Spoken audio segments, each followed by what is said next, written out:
right, Shalom. Shalom. First and foremost, we want to give all praise, all honor, and all glory to Yahweh, Yahweh, by Hashem, Yahweh Shai, by Hashem Rakakadash. Stone. Peace, blessing, and many salutations unto your elect across the four winds of this earth, fulfilling your lots in all truth and all sincerity. We're the Great Millstone Doubters branch coming to you all with another lesson, and this is going to be more so an intimate class session that you all see that we have every weekend. And we pray that they're edifying from the feedback. It looks like, definitely some good feedback that they are edifying all through the Spirit. So in this topic today, I'm going to touch upon Nazareth. I was doing some reading in Matthew a while back. And when you read, matter of fact, can somebody hold the book of Matthew chapter 2, verse 23, Baba Kashaw. And somebody else can hold the book of St. John chapter 1. And you can start at verse 44, just for the numbers' sake. Matthew 2. Matthew 2. Oh, okay. I get John. Okay. And I was reading this, and you know how it is after you read books and there's new things that you find out every time that you read it. This word is like constant living water, and there's always room for growth and always things to learn when you read these scriptures. And that's also why this Bible that we have here is so beautiful and why it is considered living waters. And the more you read and gain understanding, the more you see that there are layers to this truth like an onion. And every time you read it, it's always something new, constantly going to be something new. Whether it's even a word that you never just considered before. And you look into that word, you find it. So as I was reading Matthew, when read this verse in verse 23, this inspired this lesson that we're going to go into. Whoever got the Matthew 2, Baba Kashaw. Matthew 2 and 23. All right, it reads, "And he came and dwelt in a city called Nazareth, that it might be fulfilled which was spoken by the prophets, he shall be called a Nazarene." Right, spoken by the prophets, he shall be called a Nazarene. Now, does anybody know that precept? Judges. Well, I'm sorry. Go ahead. No, go ahead. The Judges 13. Can you pull it up? Yeah. This is Judges chapter 13, I think verse 5. I'll start with it. This is Judges chapter 13, verse verse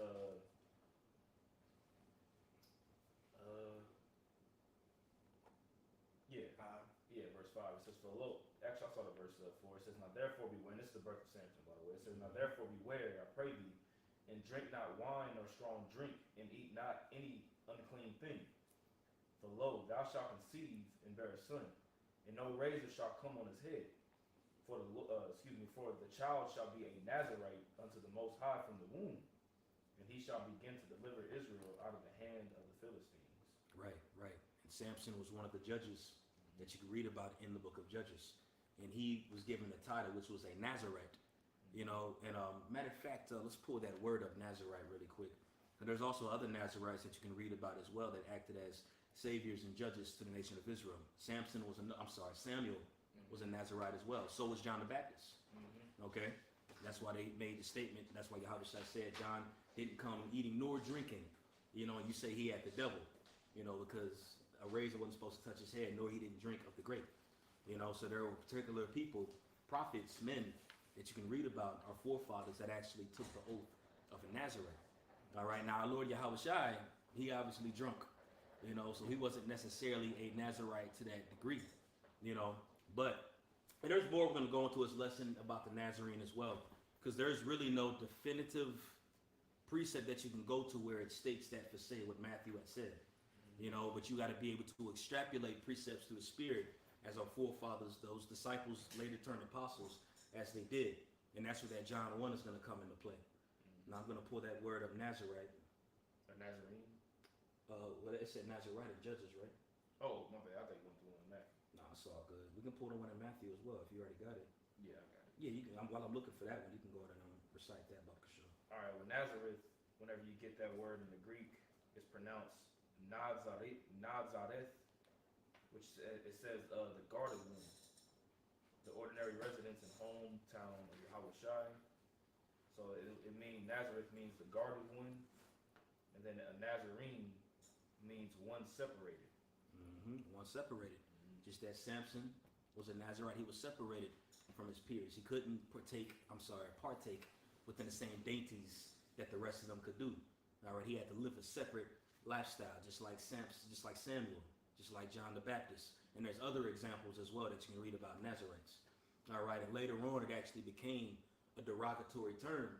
All right, and I'm going to go into that as well. But it became a derogatory term for those that actually followed Yahweh Shai because of the land that he was brought up in. Okay, but I got that word Nazarite pulled up as well. When you go into it, it's pronounced Na-Tazar in the Hebrew. All right, and it says to consecrate or a devoted one, a Nazarite. Consecrated one, devotee, or a Nazarite, or untrimmed from the vine. You know, so that's just the definition of the word Nazarite. All right. Now, that's pretty much it on that Matthew. But he quoted, and again, there might be, you know how there are scriptures that exist that we just don't have access to right now as well. Certain pages we don't have access to, certain books. The Lord gave us what we have right now just for our understanding. So who's to say that there wasn't a writing that it literally quoted exactly what Matthew said in 2 and 23? Who's to say? But as it's going to be written here and read in John, the 1st chapter, starting at the 44th verse, one thing that you can say, or we can say, that those different followers of Yahweh Shai had before Yahweh Shai came to them, they wanted to know about the Lord. All right, and they were able to extrapolate. They studied the scriptures. They were seeking Yahweh Shai just as we are. All right, and these were guys that didn't have that look or didn't have that facade or notoriety, you know, as those that would follow the Messiah or people would expect those to have. Right. Just as Yahweh Shai, you know, they were looking for this man to be with this apparel, have the most profound life and such. But he came from Nazareth, you know. You got that in John? This is John chapter 1, verse 44. It says, Now Philip was of Bethsaida, the city of Andrew and Peter. Philip findeth Nathanael and saith unto him, We have found him. Now, does anybody know who this Nathanael is? Nathanael was, he was one of the 12. He was one of the 12. He was one of the 12. Yeah, he's one of the 12 disciples. Yeah, did anybody know which one he was, though? Because this was his actual name. But when you read it in Matthew, the 10th chapter, where it lists him, you know. It's not Judas, is it? No. This is Bartholomew. Oh. You know, Bartholomew wasn't his actual name. Bartholomew just means son of Tholomew. You know what I'm saying? Just like Bar-Jonah, Simon Bar-Jonah. You know what I'm saying? Or like Barnabas. Yeah. You know? So Nathanael was actually the name of Bartholomew. Oh. You know what I'm saying? This is Bartholomew, and him and Philip are really good friends. Oh, it says it right here. I'm tripping. Yeah, it's all good.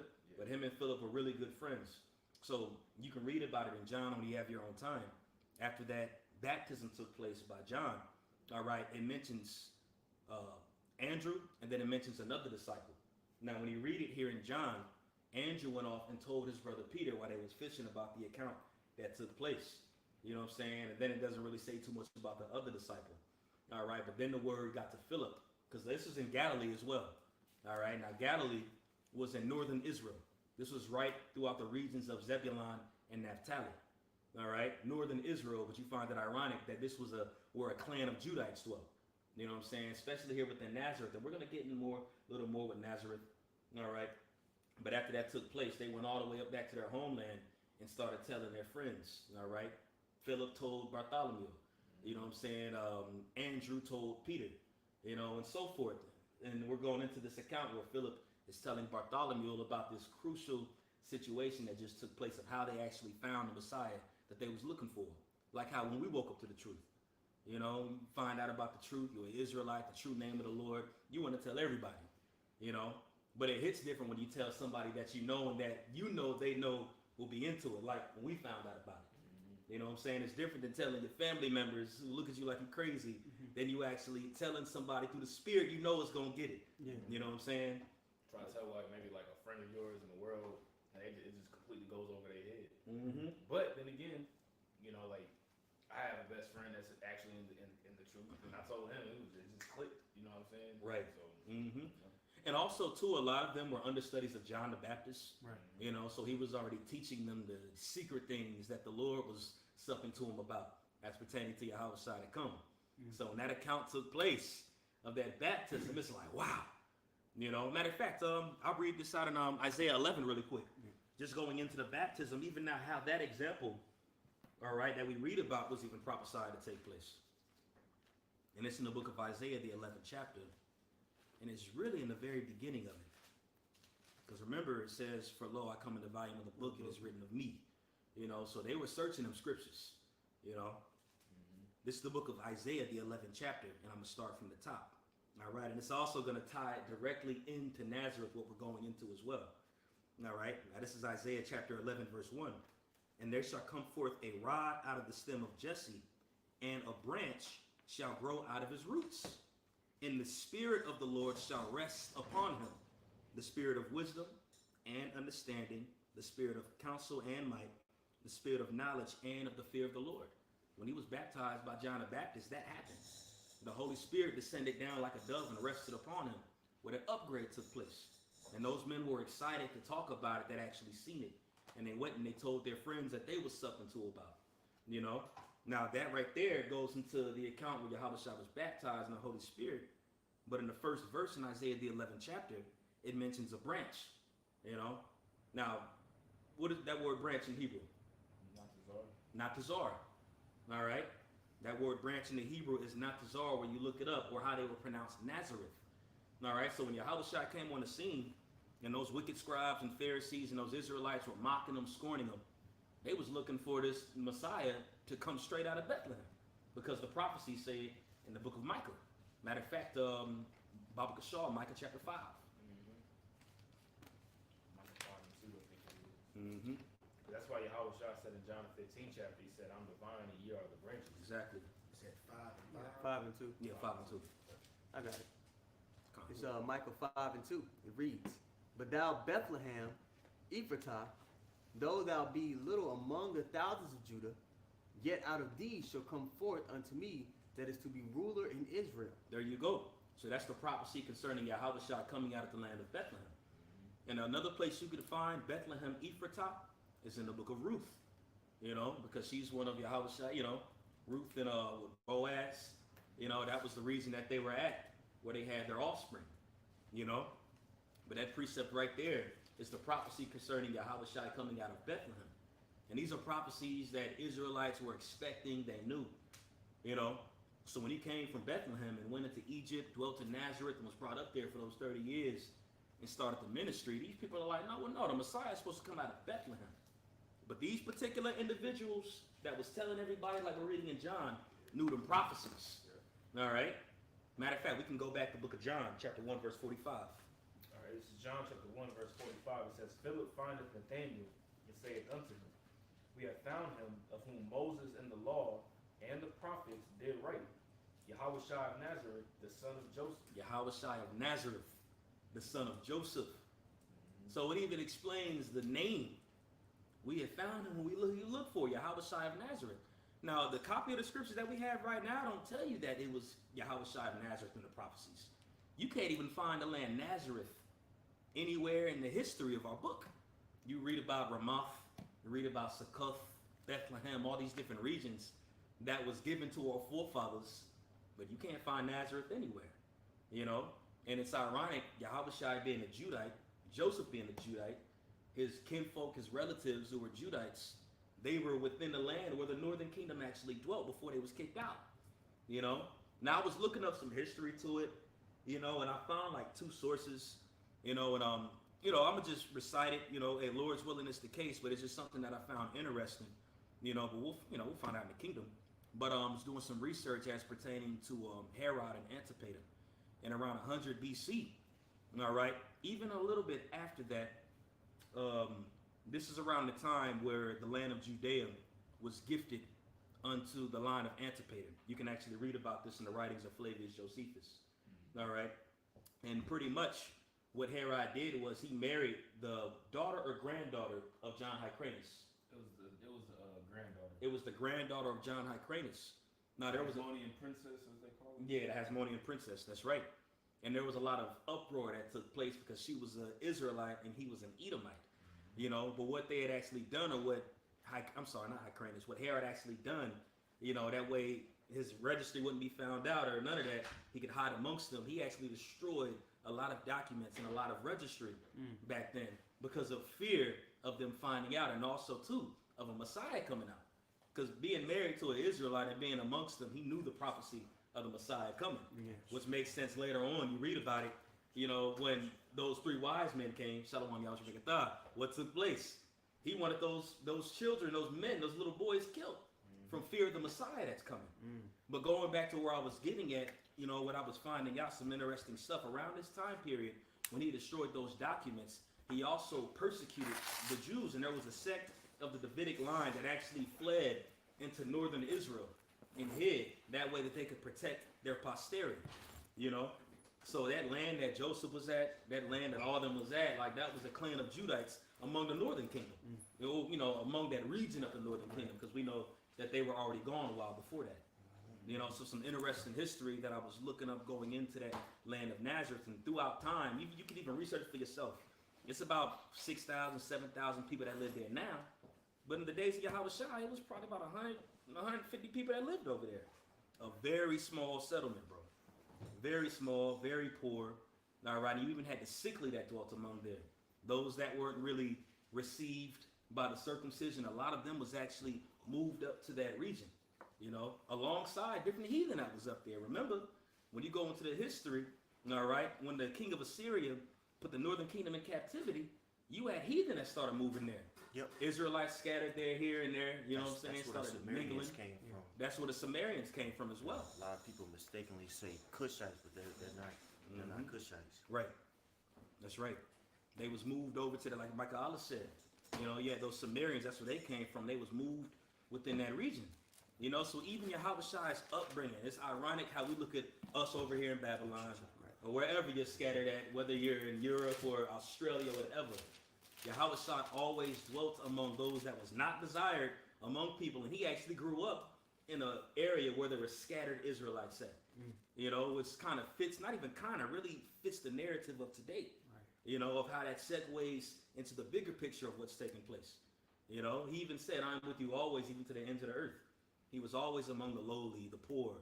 Somebody pull up Mark, you have no need of a physician. I believe that's in Mark. Yeah, you can pull up Matthew, whatever one that you can find. Just Those I are got it, old Mark have no 2 and need 17. the water. okay. And you can start about 2 verses higher. 15. It's Mark 2 and 15. All right, it reads, and it came to pass that as Yahweh Shah sat at meat in his house, many publicans and sinners sat also with Yahweh Shah and his disciples. For there were many, and they followed him. And when the scribes and the Pharisees saw him eat with the publicans and sinners, they said unto his disciples, how is it that he eateth and drinketh with the publicans and sinners? Yeah, Yahweh Shai was always amongst those that was not desired, bro. You know, he kicked it with those that needed help. You know, you had Jake around that time that thought they just had it. You know, masters of the law, understood the prophecies as they thought. But Yahweh Shai always dwelt among people that was through. Always. The lowly. You know, and I believe this is the same account of when he actually dwelt in the land of Capernaum. I believe this is in Capernaum. And this is where he found Levi, who also was Matthew. Yep. You know, I believe that's the same account, Yes. right? Yep, that's correct. What you're talking about is on verse 13. Con, okay. Okay, Do you want me to beautiful. read it or Let me just jump back just up. just Want me to reference it? jump up 13? The reference is fine. I mean, Reference what is verse fine. are you at right now? I'm at verse 16. Yeah, yeah, you can read that, Michael. Yeah, or whoever can. Yeah, it's all good. You're I right jump there. up to verse Yeah, you're 13. right there. Mark 2 and 13. And he went forth again by the seaside, and all the multitude resorted unto him, and he taught them. And as he passed by, he saw Levi, son of Alphaeus, sitting at the seat of custom. Right, and it's pretty much like Matthew was pretty much a toll man. Like how you go and get your toll tags, and then you got to ride through the toll road to get to another place quick. You know, this is right here on the western part of the Sea of Galilee, where there was 2 big regions that met together. And these regions were high commodity, so they had different people that were tax collectors. If you cross this land by this shortcut, you know, sailing in, you had to pay that toll. You know, so that's what Matthew's job was. You know, he was a tax collector, but really he collected the toll from taking that shortcut through the sea instead of going all the way around the other way. You know, and people couldn't stand him, just like you getting that toll today, man, taking your money.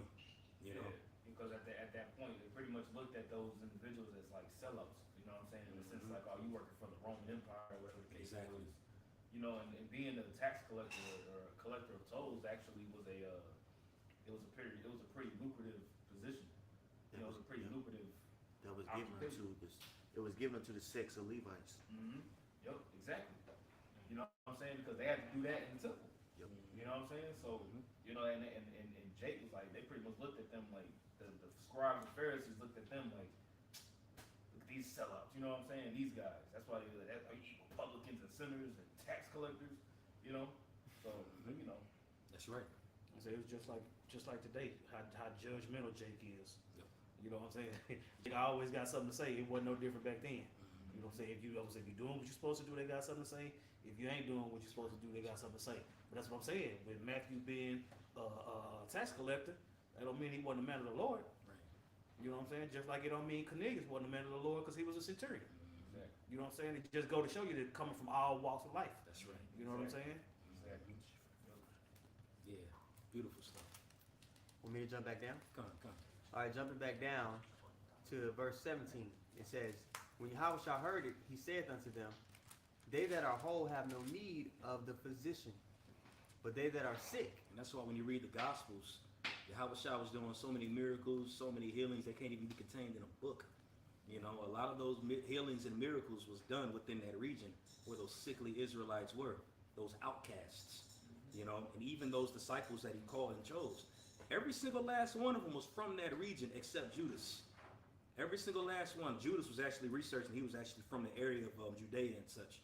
But other than him, the rest of them was actually within that region. Which again is very symbolic and spiritual when it comes to all of us, because that's a land where there were heathens scattered at. You know, Jake was through, lowly. And those men were actually very gritty men too. You know, they weren't just like regular Israelites. They were, again, like I said earlier, they was looked down upon. They spoke a little differently, had some slang. I believe Yashawama did a lesson some years ago going into the title of a fisherman back then, and how those fishermen were very rough, austere men. You know, people that you would not even consider to be those that Yahweh would choose, you know, or the Messiah would choose. Right. You know what I'm saying? So that's pretty much it on that one. If we can jump back and read that again in verse 45, and somebody can hold 2nd Ezra chapter 7, verse 28. Because he mentions, we found him in the book of the laws of Moses and the prophets, Yahweh of Nazareth. So they're even quoting the fact that this name right here was somewhere written. Yahweh of Nazareth. You got it, brother. Fine, this is John 1:45. It says, Philip findeth Nathanael and saith unto him, we have found him of whom Moses and the law and the prophets did write, Yahweh of Nazareth, the son of Joseph. Right, Yahweh of Nazareth, the son of Joseph, on who the law and the prophets did write. Now you can find this prophecy of Yahweh in 2nd Ezra 7. Whoever got it here. 2nd Ezra 7 and 28. Yeah, con. You got to, you know, you already, Okay. you know. Okay. Second Ezra 7 and 28. For my son Yahweh shall be revealed with those that be with him. There you go, and this is an example of that account right now. All right, we have found him who we've been looking for. Yahweh of Nazareth, the son of Joseph. Read that again. For my son Yahweh shall be revealed with those that be with him. That be with him. And when you read this account, matter of fact, you can keep reading. Verse 46, it says, and Nathanael said unto him, can there any good thing come out of Nazareth? Boom, right there. Can any good thing come out of Nazareth? Nazareth did not have a proper reputation at all, bro. It was the ghetto through, you know. But it makes sense for the Messiah to come as lowly as the scriptures said he was going to come humble to come out of that region. Yeah. All right, now we brought up earlier in Isaiah the 11th chapter, touching up within that region. All right, if somebody can hold Philippians chapter 2 verse 7, and somebody else can hold Isaiah chapter 9 verse 1. And again, matter of fact, we can bring that Isaiah 9 and 1 first, because we're going into the prophecies of Nazareth and how these men were studying them scriptures to find them. You know, that's why they were so excited. You know, like how, again, we said it before y'all came in here, when you first found out about the truth, couldn't nobody tell you shit. You know, you hit the jackpot. And that's how they felt. So we can bring that out in Isaiah the 9th chapter first. You say 9 and 1? Mm-hmm. Isaiah 9 and 1. Nevertheless, the dimness shall not be such as was in her vexation, when at the first he lightly afflicted the land of Zebulun and the land of Naphtali. The land of Zebulun and the land of Naphtali. Now, when you look up Nazareth, that was right there where Nazareth was at. This is literally a prophecy going into Yahweh coming out of Nazareth. You got it. And afterward did more grievously afflict her by the way on the sea beyond Jordan in Galilee. In Galilee. Nazareth was within Galilee. All right, right there of the coast of the Sea of Galilee. All right, and then that segues right into the second verse. Let me see. And afterwards did more grievously afflict her by the way of the sea beyond Jordan in Galilee of the nations. The people that walked in darkness have seen a green light. They that dwell in the land of the shadow of death, upon them hath the light shine. Yeah. Now again, you know, we correlate that scripture to the land of shadow of death, where we're at right now. But even before Yahushua came on the scene, Jake was through. Sickly, diseased, scattered among the heathen, through. But Yahushua rose up and came and shined that light upon them. That's what that precept's going into right there, within the land that he was going to come from, and those mighty works that he was going to do to show forth that he is the Son of the Most High among the nations. He did that among the nations in a very lowly, meek, humble place. And that segues right into Philippians chapter 2, verse 7.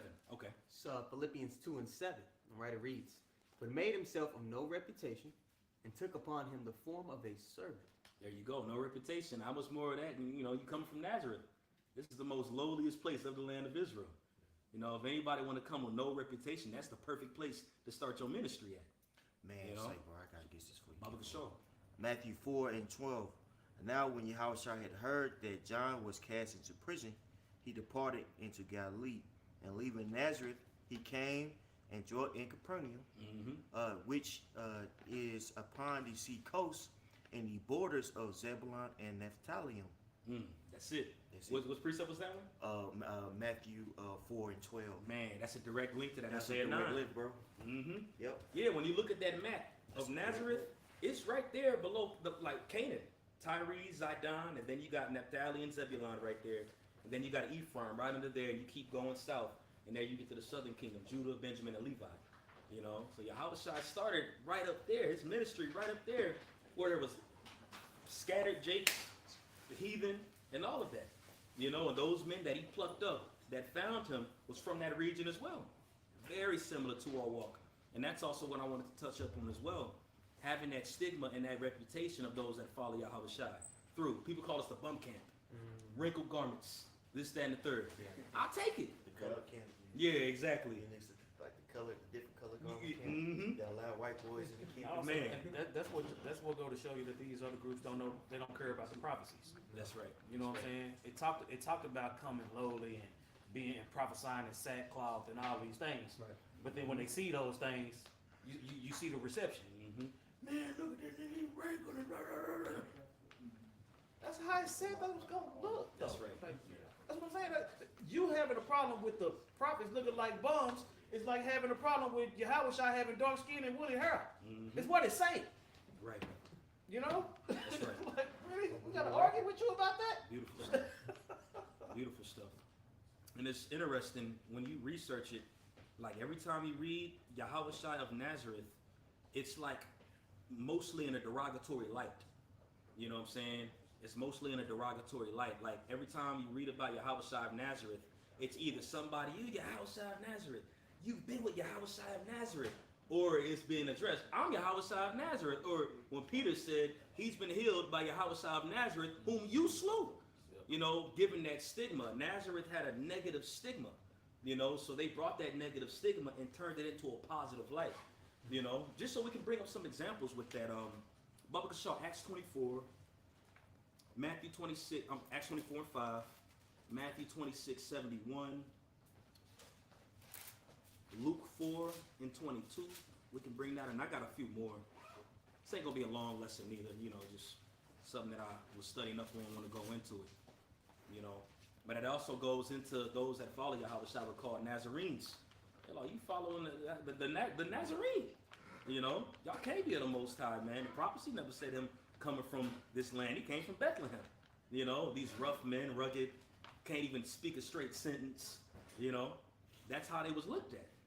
But yeah, whoever got the first precept. Or not prophecy, but there's a scripture somewhere. I think it's in Matthew 26 or the time when Yahushua was being crucified. That's what we're going into. Oh. Yeah, we got that help. You said Matthew 26, right? I was just quoting off the head. I was just how about Peter's lens? That's what we pulling up. Oh, okay. Yeah, Sorry. that's one of the ones. It's all good. That's one of the ones that we had held. Whoever got that, that's a spirit. Acts 24 and 5. Yep. It's Acts 24 and 5. It says, "For we have found this man a pestilent fellow, or pestilent fellow, and a mover of sedition among all the Jews throughout the world." There you go, a pestilent fellow, a remover of sedition. It's already that negative light that's being put out there. You got it, bro. It says, "And a ringleader of the sect." Hold on, which one are you at right now? You said, You in Acts? No, we're gonna bring out Matthew first. "Oh, my bad." Yeah, but that's one of the ones. That's good. You know, we're gonna bring out that one first, and then we can go into that. That's So that's just like when people ask what camp you in, and you say Great Millstone. Yep. Great Millstone. Mm-hmm. Yeah, yeah. Y'all done seen it. Yep. All the time. Their eyes get big and shit. Mm-hmm. Want to fan their hands. It was 26 and what verse? You can start at around like verse like 71. Okay. Judges 12 and 6, Baba Kashaw. This is Matthew chapter 26, verse 71. And when he was gone out into the porch, another maid saw him and said unto them that were there. Now, Malak, what's taking place right here? Can you give a brief abridgment before we read what you're reading right now? I actually don't. Okay, it's okay. This is going into when Yahweh Shah was taken from among his brethren. They scattered out as the prophecy said. All right, he was deceived. All right, and lied. You know, caught treacherous by Judas. All right, so this is after the disciples scattered. All right, Peter was kind of afar off watching where he was going and what was taking place. Okay. You know, so this is what's taking place. This is actually happening right by the house of Caiaphas. You know. It's pretty much in the courthouse, in the courtyard. Mm-hmm. Yep. Absolutely. Well, this that same night, Salaki. It was the same night that he was taken, right? This is that same night. Same night. This happened right after Peter chopped off Malchus' ear. You know, he did that miracle healing the ear, and they took him right over here because they wanted to wait till the morning to do it because they didn't want to do it during that night. You know what I'm saying? You got it. Matthew 26, verse 71. And when he was gone out into the porch, another maid saw him and said unto them that were there, this fellow was also with Yahushua of Nazareth. There you go, Yahushua of Nazareth. Snitch. It's that snitching. Yeah, he and snitch. it's a negative stigma how she's putting it. He was with Yahushua of Nazareth. Yeah. Every time Yahushua of Nazareth is mentioned, it's mentioned from somebody making a statement. Yeah. You know what I'm saying? It's never I'm Yah. The only time he mentioned I'm Yahushua of Nazareth was when he came to Paul, who was persecuting the church.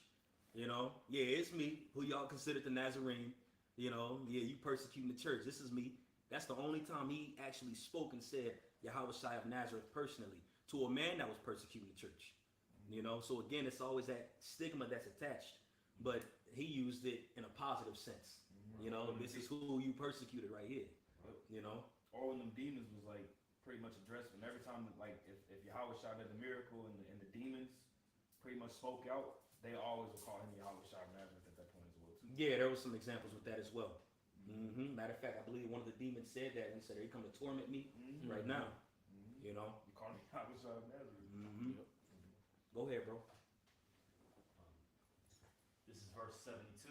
And again he denied with an oath, I do not know the man. Oh God. Yeah, on God. That's beautiful that you said that, bro. Because it's literally gonna tie into, you know, anybody got that Judges 12 held too? 12 and 6. You can keep reading. Okay.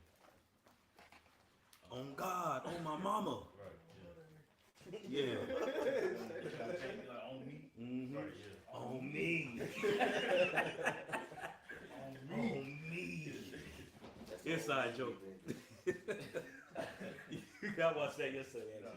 You got it, bro. Verse 73.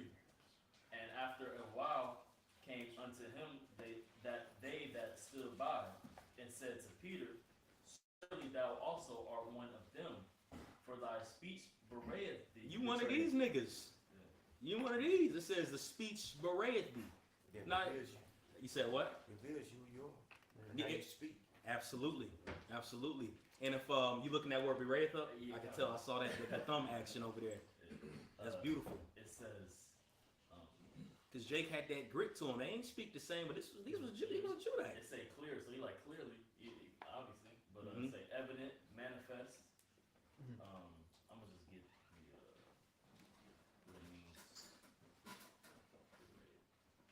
There was a certain way about himself that they was like, "Nah, man, you different than everybody else." Even with his speech, Like revealed it. you know how somebody from Dallas, you know somebody from Dallas may speak differently from somebody from Fort Worth. Right. Like somebody from New York, they down here and they talk to you like Yeah, That's Or right. From the folk, or, you know what I'm saying? And it's always noticed by the slang too. Yeah. Even by the slang, we don't say that word down here, man. Where you from? Yeah. You can speak as proper as you can, but there's certain words that you'll say, and somebody be like, "Nah, you ain't from down here." We don't say that. Shibboleth and Sibboleth. That's that Judges we got. That's Yeah. beautiful. That's the spirit. Yeah. You know, that's that Judges 12. Even when I went up to Ohio to visit a few years ago, and you know, we being from up there, but I ain't been up there in so long. I went up there and everybody say mad. Yo, that's mad crazy. Or that's mad this. And as soon as I went back up there, I started speaking that way again because we grew up saying that. Like riding a bike. Yeah, so we came back here. I'm speaking to Yarala, having a conversation with him, and I said mad like 3 times.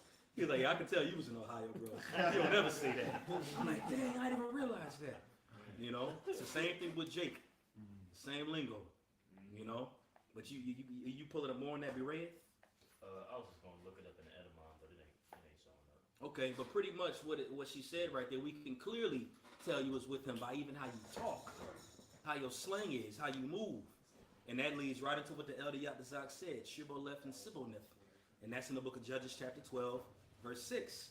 You know, Jake always had a different way of speaking in those different areas that they was at. You know, whoever got it. Judges 12 and 6. Mm-hmm. Judges 12 and 6, it reads. Man, you can start from the top, might as well. You can get the understanding of what's happening. Judges 12 and 1, it reads. And the men of Ephraim gathered themselves together and went northward and said unto Jephthah, "Wherefore passest thou over to fight against the children of Ammon? And it is not called us to go over with thee? We will burn thine house upon thee with fire." And Jephthah said unto them, "I and my people were at great strife with the children of Ammon. And when I called you, ye delivered me not out of their hands. And when I saw you, ye delivered me not, I put my life in my hands and passed over against the children of Ammon, and the Lord delivered them into my hand." Oh, you can read about that story too. It's a beautiful story going into that. The Lord lifted up a crucial standard with Jephthah. You got it. "Wherefore then are ye come up unto me this day to fight against me?" Mm-hmm. Then Jephthah gathered together all the men of Gilead and fought with Ephraim. And the men of Gilead smote Ephraim, because they said, "Ye Gileadites are fugitives of Ephraim among the Ephraimites." These are Israelites battling against each other. You got it. "And among the Manassites. And the Gileadites took the passages of Jordan before the Ephraimites, and it was so, that when the Ephraimites which were escaped said, Let me go over, that the men of Gilead said unto them, Art thou not an Ephraimite?" Yeah, they trying to hide and stuff. No, we ain't no Ephraimites, man. We man, we ain't from there. Just let us go. If he said nay, then said they unto him, Say now Shibboleth. And he said, Sibboleth. He said, Sibboleth. That's your ass. That's your ass. Yeah, we can tell it's you. Your speech bereaved you.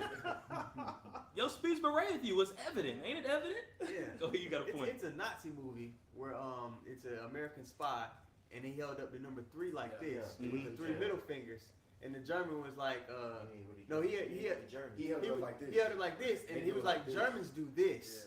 Mm. He was like, I know you're not one of us, and he told on himself. It's the same as here, yeah. Heavy. Out of there. Your hands bereaved you, niggas. Stop. Hey, man, lives at stake, man. Mm-hmm. But that's a clear example with it right there. You know, and even when you look at us, you know, people like to talk about us, how we talk. You know, we're not that interesting. We always say man and slurring our speech. Man, you a devil, man. You know, even how we speak. Now, granted, you know, you got more brothers that are more articulate, and then you got certain brothers that are just rugged and raw. Look at the Apostle Rakah. Yeah. He rough as hell with it, you know, but that's how a lot of those men that follow Yahweh Shai were. Even how their speech was different. Cussing, it said it right there in Matthew 26. Peter started cussing, you know. Who knows what the hell he said, but he said an oath. He cursed and he denied Yahweh Shai. And it was evident he was with him already because of how he spoke, you know. If I may add on to that word, berayeth, that word when you get it, because when you read it in the Buddha, it says berayeth, but when you read it in the scripture, it says betrayed. So like whenever that word berayeth means to betray. So like pretty much she was saying like your speech is betraying who you really are. You see what I'm saying? Because the way that you would pronounce particular words, you know, is pretty much betraying who you say that you really are. And even like with Sibboleth down here, like I got a study Bible. It says the linguistic test used to examine whether an individual is an Ephraimite revolved around a distinction in S sounds. The common Hebrew word shibboleth, ear of grain, was pronounced Sibboleth by the Ephraimites, perhaps with a bit of a lisping sound. Yeah, and it's ironic too. Even today, I was having a conversation with a brother in the Northern Kingdom a while ago, and even how they speak compared to like Ephraim compared to like Issachar, It's you know, different. it's different. Like it's more roll off the tongue. Like it'll be the for Issachar, but Ephraim will have that sound, like an L a little bit. You know what I'm saying? Yeah, It'll roll right there. Yeah, that is crazy. You know, Like in Spain, they pronounce the V's as like B's. You know what I'm saying? It's more proper over there, right? It's more proper. Versus here is slang. That's right. And it's beautiful examples because these are all people that speak the same language. So Spaniards, Issachar, Ephraim, but it's All how they speak speak. They all speak in Spanish, but it's the way that they do it. You know, and again, you don't want to. We're not segueing far off, but just to go into how there was a connotation that was amongst that land. There was a reputation with it, and it wasn't always in the best light. You know. That's pretty much it on that, Judges. You know, we can jump back to. You already read that in Matthew 26. We're gonna read about another example, and that's what you're holding in Acts chapter 26, which you started reading earlier. You want to get a quick precept for you? Yeah, go ahead, Art. This is Whoever Luke got precepts, let them fly, please. This is Luke chapter 22. I'm gonna start at verse 54, but the point is in 59. It says, then they took him and led him and brought him into a high priest house, and Peter followed afar off. And when they had kindled a fire in the midst of the hall and were sat down together, Peter sat down among them. But a certain maid beheld him as he sat by the fire. So pretty much his face is revealed at that point. You know, he probably had a hood on, you know what I'm saying, looking down. It says, and earnestly looked upon him and said, this man was also with him. And he denied him, saying, woman, I know him not. And after a little while, another saw him and said, thou art also of them. And Peter said, man, I am not. And about the space of 1 hour after, another confidently affirmed, saying, of a truth this fellow was with him, for he is a Galilean. He is a Galilean, you see? And you could tell he was a Galilean by how he spoke. You know, again, they were real rough up there. It was different. You know, you had different good parts of Galilee, but a lot of that was like, it was like ghetto, bro. Mind you, again, you had a lot of heathen living within that region and such. Probably spoke like them a little bit. You know, had a little bit of grit to them. It was different, man, and they could clearly tell. Because this was down there in Jerusalem, you know, where a lot of Judites and Benjamites were. Shoot, Peter was a Judite, you know. Same tribe, but they spoke different. They could clearly tell. Man, he was with Yahweh Nazareth. He's a Nazarene, you know. That was just like when they with Peter and John, when they perceived them to be unlearned men, but the way they spoke, they could tell that That's they walked with Yahweh. That's it. What's it, the way, like you say, the way you speak is gonna identify you. You know what I'm saying? Just like that whole, whether it's a negative light or a positive light, it just depends on who heard it. That's Because right. those that believe, they wasn't messed up about hearing that he was from Nazareth. Right. They just believed in the truth. They didn't care if he was from. They weren't worried about the prophecy. They weren't worried about nothing. They just knew that they believed, That's Right, right. right. and that's what identified. You know. That's right. Beautiful. Man, it's just like how we preach. Somebody be like, yo, the way that we talk and the way that we preach. And somebody hear the doctrine of Great Millstone, they be like, oh yeah, you must be a follower of Great Millstone. Versus when you hear somebody talking how they preach and how how they look possibly. Yeah. Well, they can be like, oh, that's a believer of IUIC. You can A tell. follower of IUIC. Yep, You can tell. That's a good point. You know, so you see it. You know. I got a precept. That's what happened when you try the spirit by the spirit. It's like Ariella always say, just listen to somebody talk. If you talking to white man, black woman, whoever you talking to, just listen to them talk. They reveal themselves, because you can't get around it. You know what I'm saying? Who you are gonna come out. That's right. This is the book of Isaiah, chapter 28, verse 11. For with stammering lips and another tongue will he speak to this people. You know, stammering lips. We speak with stammering lips right now. You know, just wanted to bring that out going into it. We'll go pretty far to make a point. Mm-hmm. Yeah, we'll go pretty far to make a point. Right. Absolutely. Yeah. And again, y'all going into it earlier. People can tell you from Great Millstone by how you preach. different words that you say. Man. It's not as, what's the word I'm looking for, as properly choreographed. You know, the Yeah, yeah, choreography behind it, Right. the big letters. Yeah, this person slays such and such with the sword of the word. You know, it's a very simple, original way that we do it. Very informal. Yeah, that's right. Very personal. Yeah. You know, very But it's a unique way that we do it. And again, how we look with it, we got the connotation of the bums, this, that, and the third. Oh, these guys, man, they ain't of the Lord. Look how they dress. Look how they act. Look how they talk. You know, that's a beautiful stigma to have, because Yahushua was amongst them. You know, that's how the Nazarenes carried themselves. And it ain't like the disciples called themselves Nazarenes, but those that was of the circumcision and such called them Nazarenes. Like, look, man, hell no, these are ones that followed him.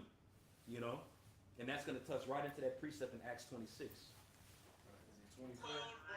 Yeah, Acts chapter, I'm sorry, 24, the water. It's Acts chapter 24 and verse 5. It says, "For we have found this man a pestilent fellow and a mover of sedition among all the Jews throughout the world." A mover of sedition. There goes that negative light again. A shit starter. There, that negative stigma. And a ringleader of the sect of the Nazarenes. There you go. It's always other people that label them as that. You know, that was a negative light with that. You know? GMS. Yep. You know? Yeah, that's it though. West. Yeah, one West mess. One myth myth. One myth myth. Boy, somebody had him a can of beans. Yep. Started God. thing that'll shut him up. Shoot, I got a precept real quick too. This is Acts 26 and 28. It says, "Then Agrippa said unto Paul, Almost thou persuaded me to be a Christian. And Paul said, I would to the Most High that not only thou, but also all that hear me in this Salaket, this day were both almost and altogether such as I am, except these bonds." Hold on, I think I passed it. Salaket, bros. Verse 9. I think it's verse 9, not 29, but 9. The water, it's verse 9. Yeah. Salaket, Acts 26 and 8. It says, "Why should it be thought a thing incredible with you, that the Most High should raise the dead? I verily thought with myself that I ought to do many things contrary to the name of Yahushua of Nazareth." And this is when he was being persecuted. You know, this is when he was on trial. Just going into these examples here of that Nazareth word right there. Those that followed him were considered the Nazarenes, had that negative stigma to them. You know, but again, we fit that description perfectly today. You know, through the Spirit, it's talking about us. Starting with them, but we're following that heritage and that way of our fathers. We the children of the prophets, man. You know, you ain't gonna expect the prophets. I mean, they're gonna come out of different regions. Don't get it wrong. But you got these people that expect them to come with this certain light and this certain facade, when it's really just normal men. It's according to prophecy. That's what they don't get.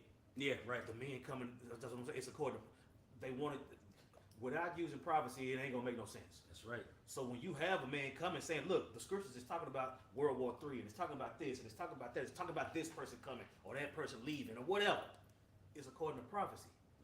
And that's what we're not making this up. We read it. That's right. We read it. How you gonna be a prophet? Nigga, I don't give a fuck if I got on if I'm wearing this damn red cup. Is the truth coming out of my mouth? That's the only thing that matters. You see, so when you try to, with that negative connotation, ooh, well, Nazareth, nigga, your salvation came out of Nazareth via Bethlehem, via the scriptures. That's why the Lord said, he that believe on me, as the scripture said. That's right. That's right. See, everybody want to believe on the Lord on their own fucking terms. You're not finna find the way to please the Lord on the bottom of no Converse. It's in the book. Right. That's right. Beautiful. You got it. And it circles right back around, because I was going to end the sermon off on this, but it's like 2 more precepts. But you said it, so you know that's a beautiful point that you said, because the question was asked in the book of John 1, what good thing come out of Nazareth? Salvation came out of Nazareth, man. The most humble place in Ding, Israel. ding, ding, ding, ding. Salvation came. We came out of Nazareth through the Spirit. Come on now. You know, this doctrine, how we move and carry, it's literally a direct reflection of the start of the ministry. You know, from start to finish, same humble spirit, same thing. The meek shall inherit the earth. That's what came out of Nazareth, salvation. That's it. You know, but we can pull up Isaiah 53. It's on like a few more precepts left, and anybody else who got a precept, bring it out. Isaiah 53. You can jump straight to the point in verse 3, and somebody can hold Psalms 22 verses 6 and 7. like what Elder Yasser was saying, kind of made me just think about how the scriptures say that the prophets, there will be signs and wonders amongst Israel in Isaiah the 8th chapter. Like Jeremiah, he was prophesying with a yoke on his neck. Yep. And then people are looking at him like, what the hell? You know what I'm saying? Isaiah prophesying naked. Yeah. You know what I'm saying? Hosea getting a prostitute. Probably people like, what the? You know what I'm saying? Exactly. Yeah, Yeah, bro. They don't the prophets was doing weird shit. But you had particular people that looked at the signs. It was like, well, Damn. they was like, well, Mm-hmm. when they stopped doing those particular things, you have particular Jake that will question in their mind. Especially in the book of Ezekiel says that in the 24th chapter, it says, it's like, dang, hold up, Ezekiel ain't doing he's not doing any symbolism. Exactly. It must mean that's what's going on. He's not showing forth mourning. Exactly. It's like, what does that mean? Like something, you know, they will question, like, Yeah. hold on a second, something ain't right. And that's the Lord open up their minds to even think that way. Yep. Just like how it came about with us. You know, regular people looked at it a certain type of way, but it's like that thought was there like, hold on, there gotta be something more to this, man. The videos. This person just walking around with a yoke, no, there gotta be something more to this, bro. I don't give a dang how they look. You know. Contemporarily speaking, it's the videos. When we saw the videos on YouTube, I mean, we couldn't put it down. Mm-hmm. There was something about it, it attracted us. Right. Versus other people, man, you know, it repelled them, you know, away from the truth. Yeah, straight up. Even when I, came to the knowledge watching videos, just myself personally, other brothers got obviously different walks. But when I watched IUIC and all them, and all the graphics and all the big glamour and the lights and stuff, which, hey, at the end of the day, Jake gonna do what they do. But something about watching Great Millstone, it was like, yo, this is original right here. This is original, and I like the fact that it's original. They're doing lessons, look like they sitting at their couch at their house. It's authentic. It's authentic, Yeah. Genuine. This is my little testimony within myself. Like, that drew me to this knowledge, personally speaking. Yeah, it was gimmick free. Yeah. Mhm. It's all about the word, not about the man. That's right. Here it's about the word, it ain't about the man. That's right. Mhm. You can't say you follow a great millstone for some type of image or gimmick. You follow him because you heard the word come out of the man's mouth and you believed in it. Right. That's it. That's what it's supposed to be about. Right. That's all What the about. word said. Not about anything else, man. That's right. You can make all these colorful shows all you want to and make yourself look cute and attractive and stuff like that, but now you got a person following you and not the word, That's right. you know? And then you make a mistake as a man, and because they following you and not the word, Right. the person falls That's apart. right. Right. Right, huh? Straight up. That's right. Now you got blood on your hands with that. That cult of personality. Yeah, straight up, brothers. If I may add, I kind of went through that when I first came across Great Millstone online, and it was how brothers was taking clips of Apostle Tar talking about the great gospel, so-called great gospel. And they were bashing it. He's from 8 or 9 different. See this. They talking this, but I don't know something about when I saw it. It was different. Yeah. I didn't see what they saw. I mean, here I am. I see this man. He's got white hair, white beard. He had a particular way of speaking. It was just something about him. Was like, you could tell it wasn't crazy. You know what I mean? Just the way, and he was just out on the street. He was going off with somebody, but the way it was coming across, it just kind of drew me in. It was like, nah, man. This gentleman is obviously educated. He's obviously intelligent. That's right. What is he really trying to say? You know what I mean? So once you look past that, but like you said, at the end of the day, if it's for you and you want to, you wanted the hope for elect, then you're gonna see past all of the lights and glitz, man. You're gonna see it for what it is. That's right. It's the way to walk in it. All right. Yeah, straight up. Beautiful. If I may say, based off of that point, it shows you the mindset of the majority of people that are believers that claim to be Israelite. They claim that they know that they're Israelites. Majority of them aren't following the doctrine of Yahweh Shem Yahushua in sincerity and truth. So only a small remnant, a small portion of people are even going to be able to receive what we preaching, man. And that's what the Lord is working with, man. Those small, those are despised, rejected. We said it earlier. That's always who He dwelt amongst. That's because He had to raise people up. Yahushua came to lift up, not to put down. Those wicked scribes and Pharisees were already in the spirit of being puffed up and lifted up. So Yahushua's ministry wasn't for them. That's why I believe it says in like John the 9th chapter, I would rather that ye be blind, that way you can heal and see. But you could already say that you are not blind, so you shall receive judgment pretty much. And that's loosely paraphrasing, But somebody can pull it up in yeah, it's about the Shaw too. Judith 9:11. We brought that point of how Yahweh Shai go up among the sick. You want to start at verse 3? You can start at verse 3. Yeah, that's pretty much the point. It's Isaiah chapter 53, verse 3. It says, He is despised and rejected of men, a man of sorrows, and acquainted with grief, and we hid as it were our faces from him. He was despised, and we esteemed him not.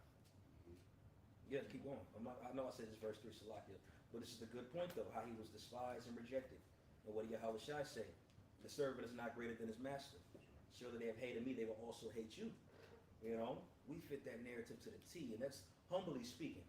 Not saying that to boast or anything like that, but if you want to point out somebody that's being rejected among people in the world of Israel, the ones that's most slandered, we fit in that narrative. Yeah. You know, just call it a spade a spade. You got it, bro. No, it's like that guy that had the nerve to be like, Nate was like, oh, this is the thing, he's the most hated man in Israel, but the most respected, or the most loved, or something like that. I'm like, alright, bro. Mm-hmm. Yep. You can tell by the fruit. And a lot of reasons why Yahweh Shai was hated too. He proclaimed himself to be the Son of the Most High, have the whole truth. We proclaim to have 100% truth. People hate the fact that we say that in boldness, that we 100% truth. And then we'll get on you. A lot of people hated Yahweh Shai as well because he was getting on people, bro. You know? Somebody following that stigma. Ain't no one that can't get to know people like that. It's always Great Millstone doing the lessons about it. Even our enemies, like Sonnet and them, will tell you. You know? You got it, bro. He spoke with Yahweh Shai spoke with such authority that it was like, Spoke as one having authority. yeah, Mhm. he become the same stead. Right, that's right. And they added to say that he was a man that didn't even have any letters. How he speaking that way when he don't even have no letters? He didn't go to, the Sanhedrin and learn from these different doctors and such. Who the hell is he? But his word stood forth. It was true. You know? You got it, bro. It should go into like a tender herb out of a dry ground. Verse 4 says, sure, Isaiah 53 and verse 4, surely he hath borne our griefs and carried our sorrow. And that verse you talking about is verse 2. Verse 2, okay, start at 2, Bubba the Show. Isaiah 53 verse 2. On the top now. You might as well. You might as well, though. Isaiah 53 and 1. Who hath believed our report? And it's beautiful that we start from the top. Because that hits it home right there. There's only a small few people that's going to believe the report. Because they're looking at the gimmicks. They want the gimmicks and everything. So the report goes over their head because it's not that particular look or a particular phrase of how we talk. Our speech bereath us a little. It's different. Right. You know what I'm saying? So, hell no. We don't know about that report, man. That person got baby a out with the bathwater instead of getting the information. People Exactly. looking at the packaging and the way it come out. You know. Yep.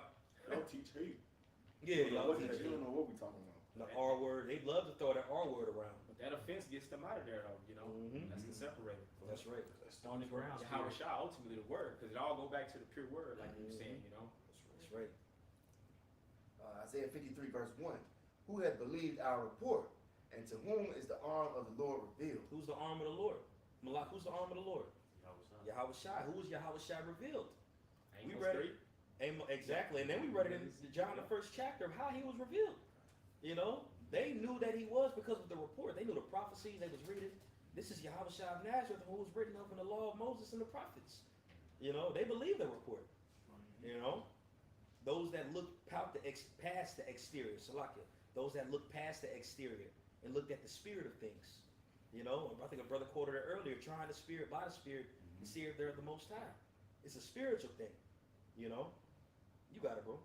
Verse 2. For he shall grow up before him as a tender plant. As a tender plant. Now we went into the word Nazareth, branch. You know, literally his name Nazareth means branch. He came up out of that. You know, out of what? Out of Nazareth. No. I'm sorry. It says, for he shall grow up before him as a tender plant and as a root out of a dry ground. Out of a dry ground. Very humble, lowly place. Dry, deserted.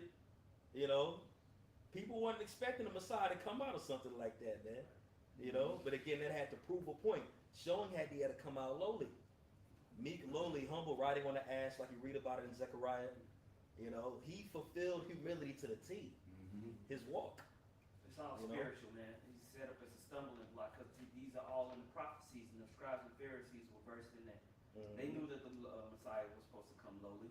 Yep. They just Right. full of shit. Right. You know, they wanted what they wanted. You Okay, got but they had positions. Yep. They had things that they wanted to continue.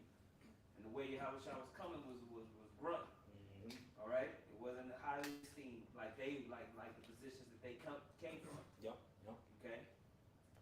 Straight. And when you got a dry ground, like a ground that's all cracked up and dry, typically there's no life in the ground. There's no roots in there. See what I'm saying? So like it made me think of Ezekiel 37. You know what I'm saying? Of how, you know, in the valley of dry bones, the Lord was going to raise up his elect and from a dead state. Exactly. You see what I'm saying? But it all starts with Yahweh Shah being that vine and us being the branches. That's right. You see, if That's you right. got a vine or you got a root in the ground still, that means that there can still life come forth from that. Yeah. He plucked the root up. He came out of a hole in the wall, man. Exactly. He came out of a hole in the wall. That hole in the wall taco place that you just, it looks all crusty. That food be That good as food hell. Good as hell. You got the good ass sauce, so you be like, damn it, you know what I'm saying? But it'd be a little duck off spot that only particular people know about. That's why when people hear this word, bro, when you first come in and start having class and really getting intimate with this information, you be like, yo, this is some heavy stuff, man. Versus being out there on the highways and just listening, which is beautiful too. But when you actually come in and sup with the brothers, every single last one of us can attest that when you first had that first classroom experience, oh man, it was different, bro. It was different. Exclusive. You know, not all the cameras, not all the light shining, just in a regular, humble setting. That's that good food being served. That's that supper, like you said, Yahweh Shah supping, you know. That's right. That intimate, you know, discourse to get the word, you know. Like that conversation you had with, you know, with the elders and the brothers, like those like one-on-ones that you get to have. You know what I'm saying? It's different versus at camp when you actually fellowshipping and you actually had that one-on-one time, or you know that congregation time. You know what I mean? Like man, like the priest said, and we all can attest to it. You know. That's pretty much the point on that. That whole chapter is dope. Yeah, You know, sure. but that's pretty much the point on that one. We can read that in Psalms chapter 22. And we can end it off in Judith 9:11, unless anybody has any other precepts. I have one, but whatever. It kind of said when I was 83. But, you know. Oh yeah, bring that out then. If it, I mean, you know, yeah, we can bring that Psalms 22 out in a second. Yeah, you got that. It's just two verses. John 12 and 37, 38. It says, but though he had done so many miracles before them, yet many believed not on him, that the saying of Isaiah the prophet might be fulfilled, which he spake, Yahweh, who hath believed our report, and to whom hath the arm of Yahweh been revealed? Right. Yahweh Shah was doing the works, doing miracles. A lot of people couldn't get it. They didn't want to get it. You know, and then there was a negative light that was painted already, negative narrative. Watch out for this guy. How do you think those people, when we read in Matthew 26, oh, this is him right here. It was a woman that said that. Man, there was a reputation that was getting stirred around about this guy. There was a good reputation on one end, and then there was a negative reputation on another end. That's why the scriptures also say he came to his own, and what? His own received him not. You know? Now that don't mean that it was just all Israelites that didn't receive him. Yeah, that don't make no sense. Those I would ladies, say that don't even make no sense to present that argument. yeah. You know what I'm saying? Because it talk about how the congregation kept getting bigger, and to where the Romans had to do something. Right. So the bigger it got, the more things had to be done. So what you mean? Everybody really, Right. really, It's a bogus argument. everybody to the point to where Jackie Chan could get up in this bitch. You know what I'm saying? That whole replacement theology. Think about that. Think about that.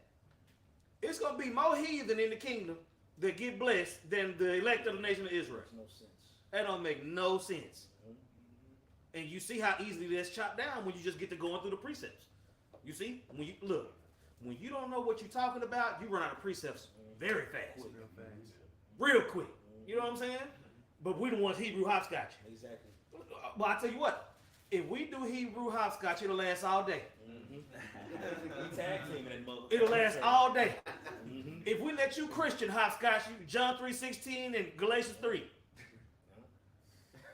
And then here come the hurled accusations. That's what I'm saying. We can hopscotch all day. Don't get it twisted. Right. That's what I'm saying. You know how many pages is this? Man. How many pages is this? So for you to go, Jesus loved my heart, to close the book and drive off. That's on you then. That's on you then, cause you ain't through eating. Yep. That's like ordering a 7-course meal, and then right when they bring out the appetizer, you get up and leave. Yeah, right. Straight up. Who does that? You got it. You know, I'm good. Solid points. Solid points, man. Man. That Psalms? Who had that? I got Psalms I got 22. some. Someone else got it. Grab it. You want Okay, some? what verse? It's Psalms 22. Start at verse it's 6 and 7 are the key points. Okay. This is Psalms chapter 22, verse 6. But I am a worm and no man, a reproach of men and despised of the people. All they that see me laugh me to scorn. They shoot out the lip, they shake the head, saying he trusted on Yahweh that he would deliver him. Let him deliver him, seeing he delighted in him. Yeah. And that's right there is another precept going into Yahweh Shai. And you could even go into when he was on the cross right there. He said, you work these miracles, get yourself down from this cross. You know, but just more so just in the totality of it, that's another example of him being rejected and despised. Based on the You know? scripture. That's right, based on the prophecies. And just as it happened with him, the same thing applies to us. That's right. Same thing. But the Lord was with him, his Father was with him, and delivered him after that. Same thing applies to us. It's only going to be so long, we're going to be despised, looked at in a negative light. People say all these different things. There be times in the flesh you want to react. You want to react, bro, and not turn your face. But then you're thinking according to the flesh and not according to the spirit. The Lord going to get his glory, you know, and be grateful that he's using men like us to glorify him. And that's what he wanted, and that's who he's going to raise up, you know. He ain't going to raise up people that already think themselves to be on this level. You know, scriptures say, the greater thou art, the more humble thou shalt be. When you're in that humble, that low state, the Lord is going to lift you up. So be grateful for the fact that you're dealing with whatever hell you're dealing with, whatever infirmities you got in your mind, flesh, whatever the case is. Easier said than done, but man, yo, that's who the Lord came for. Yahweh Shai was always amongst them, you know, and that don't change. He said, I'm with you always, even unto the ends of the earth. Those disciples he was with was catching hell. They were hurt, you know. Same thing applies with us. Yahweh Shai is dealing with people like this. Like a hot boy. Yeah, I do. Go ahead. Because he said worm in Psalms 22 and 6. It's Isaiah 43 and 1. Says, but now thus saith the Lord that created thee, O Jacob, and he that formed thee, O Israel. Fear not, for I have redeemed thee. I have called thee by thy name. Thou art mine. And he said, thou worm. Well, now what is It's like, a worm? Is in the. Oh, go ahead. Isaiah 44 is the one where it says worm. But I'll pull that one because you said we're going to be redeemed. Yeah, for sure. And worms are defenseless. They're very humble. They already live in the dirt. They eat, you know, the stuff in the dirt, but they don't got arms, legs. They can't fight back. You see a worm, bro. It's easy to step on it, you know what I'm saying, and do anything you want to. You know, you throw it in your line and fish with it. You know, worms are completely low. You know, and he's likening us to being those worms. But it's all good. The time's going to come where the Lord is going to defend us. All right? Was that it on that one? Yeah, it was really Isaiah 44. I read 43. It's okay. Yeah, I can read 44. Yeah, read 44. God. It's Isaiah chapter 44, verse 1. It says, yet now hear, O Jacob, my servant, and Israel, whom I have chosen. Thus saith the Lord that made thee and formed thee from the womb, which will help thee. Fear not, O Jacob, my servant, and thou Jeshurun, whom I have chosen. What does Jeshurun mean? Mike, Yasharada, what does Jeshurun mean? Israel? It is talking about Israel, but what does it mean, though? Jeshurun. Okay. What, you know what it means? Can anybody say what Jeshurun means? Upright. It means upright. Yasharwan. Yasharwan. Yeah, it's like Yasharwamba. Yasharwan. That's how you say, that's what Jeshurun is in Hebrew. Yasharwan. You know what I'm saying? Yeah, so now, you know, brothers, that means upright. You know what I'm saying? So the Lord is going to raise us up in that time. You know what I'm saying? Was that it on that precept? Man, I got this. It's 41. It's like. I was say, man, do a lesson after we get done. Put the book down. My bad, bro. I got a rapid fire. Jake typed in, he went to blue letter typed in worm. Yeah, I did. I'm like, man, where is it, bro? I mean, it's all good. Yeah, it's like, Hey, I'll be doing it. Yeah, but let me read it, bro. It's like, it's Isaiah 41 and 14. Fear not, thou worm, Jacob, and ye men of Israel. I will help thee, saith the Lord, and thy Redeemer, There you the go. Holy One of Israel. Yeah, that worm Jacob, I will help thee. Showing you it ain't no guns that can, like, if Jake get guns, whatever it is, but I'm talking about the guys that bring it to camp, you know, tote them around and everything like that. Like, bro, you ain't looking for your salvation to come from the heavens. You looking at that instant saved right there. But when it jam, you're gonna really see how much of a worm you are and how you ain't trusting the Lord. You know, the Lord is coming to those that truly trust him and believe him. And those that are lowly, that are humble. You know? We can end it off on that Judith 9. It's Judith 9 and 11. All right, it reads, For thy power standeth not in the multitude, nor in thy might in strong men. For thou art a power of the afflicted, and a helper of the oppressed, an upholder of the weak, a protector of the forlorn. And the forlorn means literally undesired, like helpless, complete, like worm. You got it. A savior of them that are without hope. That are without hope. You know? So going into where our Lord came from, that was a long way. It wasn't by mistake. You know, how he was born in Bethlehem as the prophecy and went right back to his land among those poor and those sickly, those that needed help. That was a story, a narrative that started, and you see the finished product of it today. You know what I'm saying? And that's being carried on, that legacy is being carried on through us. You know? So it's just always something to think about when you're going through things and such. Yahweh Shai was always with those that was lowly held. He was a man that was acquainted with grief, a man of sorrows, as it's written. The servant ain't greater than his master. So we're going to deal with it, but guess what? The Lord is going to raise those individuals up, just as Yahweh Shai got raised up. You know, so this ain't a thing about looking for glory on this side, looking for this recognition, whatever the case is. You're going to be despised more than loved by a lot of people. You know? It was like that before you came into the truth. Exactly. Right. Yeah, straight up. Yeah, so, hey. Beautiful point. So just take it like a champ.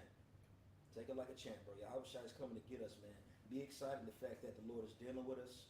You understand these scriptures. Be excited like how Philip and Bartholomew was excited when they found out that they found Yahweh Shai. You know what I'm saying? And when you read that account, it was going, oh, well, we got to go find him. Right when they hit that corner, Yahweh Shai was already right there, man. A man without guile. He was already there amongst them, you know? And that's very spiritual. You know what I'm saying? You can try to look and, all right, man, he already right there with you. You know? But that's pretty much the points. If anybody has any points or precepts or anything. Okay, God, well, hey, class is adjourned. Lord willing, this is edifying. I want to give all praise, honor, and glory to Yahweh, Ba'Shem, Yahweh Shai, Ba'Shem, Rakakadash. Double honors to our apostles and our elders, great millstone. Peace, blessing, many salutations unto you elect across the four winds of this earth, fulfilling your lots in all sincerity and in truth and righteousness. Shalom. Shalom.